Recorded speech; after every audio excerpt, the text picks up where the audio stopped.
Hi, boys and girls. Today we are going to be continuing on with What's His Face. We are starting chapter 6 called The Insult App.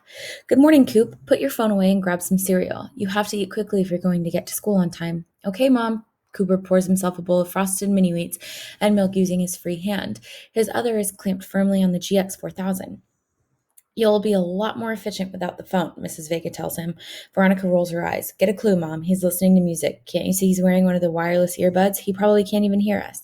I can hear you, Cooper defends himself, and I'm not listening to music. Why the headphones then? His sister challenges him. I don't want to forget them, he explains reasonably, so I can listen to music on my way to school. Mrs. Vega smiles. Well, I'm glad to hear you're getting the hang of your new phone. Thank goodness for that. Oh, I'm definitely getting the hang of it, Cooper assures her. No kidding, Veronica is sarcastic. He was up blabbling on it half the night. Who knew that a friendless loser would have so many people to talk to? Veronica, be nice, her mother says wearily. He's snowing you, and you're totally letting him get away with it, Veronica complains. Of course he's got music on. You can hear the buzz coming from the earbud. She's half right. There is a sound coming from the tiny earbud, but it isn't music. It's the clipped English accent off of Roderick Northrop.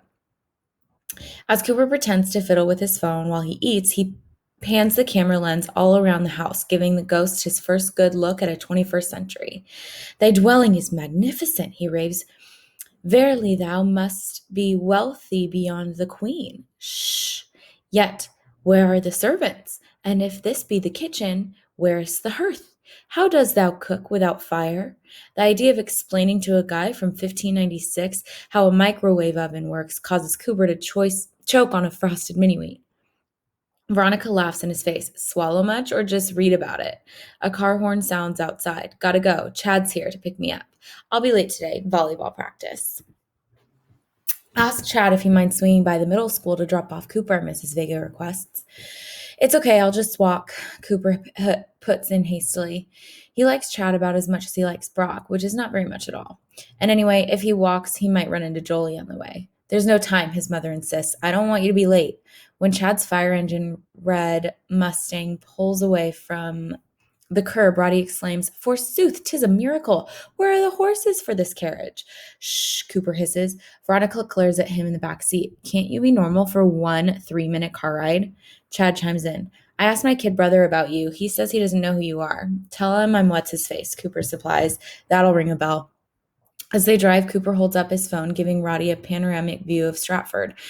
There are cars and other vehicles, houses, stores, neon signs, and traffic lights. Surely not even heaven itself can be so rich and beautiful, is the young ghost's opinion, gushed into the earbud. Chad comes to a halt along the school driveway. This is your stop. Cooper gets out of the Mustang as an old school bus roars up behind them and begins disgorging students. Rowdy draws in a sharp breath. The galleon golden hind must have looked thus. Like a school bus? Cooper asks dubiously.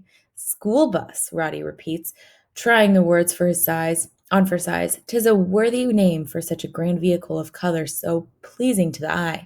Everything about Stratford Middle School is impressive to Rowdy. The 3-story entranceway, only the palace itself could be more grand, the sight of hundreds of kids swarming in all directions.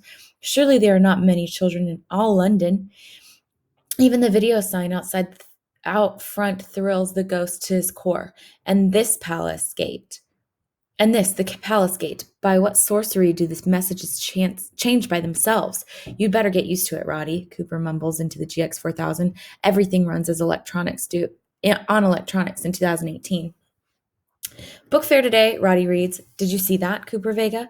There's going to be a fair. Perchance will there be jousting? Not unless the PTA moms get all worked up, Cooper tells him. It's a book fair, kids buying books. The ghost is astonished.